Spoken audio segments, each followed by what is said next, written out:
Hello. हे आजचं माझं दुपारचं जेवण. आता वेट लॉससाठी नाना प्रकार केले जातात, त्यातलाच हा एक प्रकार समजा.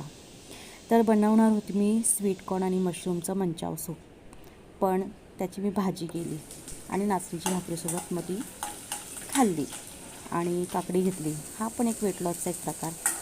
तर तेल घेतलं, त्यामध्ये अद्रक, मिरची आणि लसूण कट करून घेतला. ज्या भाज्या घालायच्या ते घाला. इथे मी घेतलेली फ्लावर, त्यानंतर गाजर, टोमॅटो, त्यानंतर भोपळी होती टाकलेली आहे आणि कांदा, टोमॅटो परतून घेतलं. थोडं मीठ टाकून झाकण लावून घेतलं, म्हणजे वाफेमध्ये लवकर शिजेल. कारण मशरूम जर आधी टाकलं तर मशरूम लवकर शिजतं.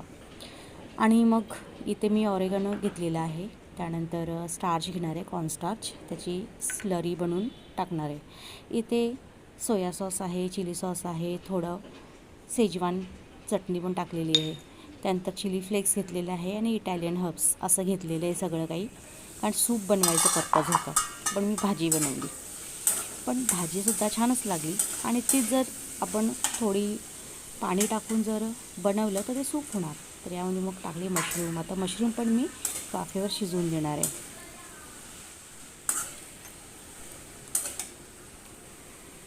आता मशरूम झाल्यानंतर, म्हणजे थोडं स्टर केल्यानंतर मी झाकण ठेवलं आणि वाफेमध्ये थोडं शिजवून दिलं. आणि मग यामध्ये जे काय तुम्हाला मी आता दाखवलं, चिली सॉस, त्यानंतर सोया सॉस, हे सगळं टाकलं. त्यानंतर शेजवान चटणी आणि असं मिक्स करायचं. आता यामध्ये टाकणार आहे कॉर्नफ्लॉवरची असं घोळ बनवला होता कॉर्नस्टार्चचा, तो टाकते.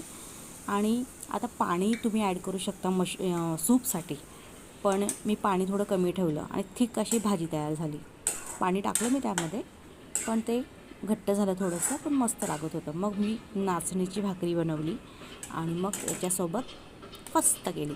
वरून काय केलं की नाचणीची भाकर बनवली, त्याच तव्यावर मी स्वीट कॉर्न जे आहेत थोडे भाजून घेतले, रोस्ट केले आणि वरून टाकले. दिसायलाही छान दिसतं आणि कॉर्नही आहेत ते टाकले वरून आणि मग नाचणीची भाकरीसोबत खाल्ली. तर कशी आहे माझी डिश नक्की सांगा. आणि आज शुक्रवार आहे. तसं नॉनव्हेज खाल्लं असतं, म्हणजे फिश वगैरे खाल्ली असती, पण उद्या एकादशी आहे, त्यामुळे म्हणजे नको. आता 3 दिवस आपल्याला, म्हणजे रविवारचा दिवसही नको, कारण उपवास सोडावा लागेल. मग त्यासाठी आज हे खाल्लं, उद्या उपवास असणार आहे आणि रविवारी उपवास सोडणार. तर हे आहे आजचा माझा बेत आणि प्लॅन. थँक्यू.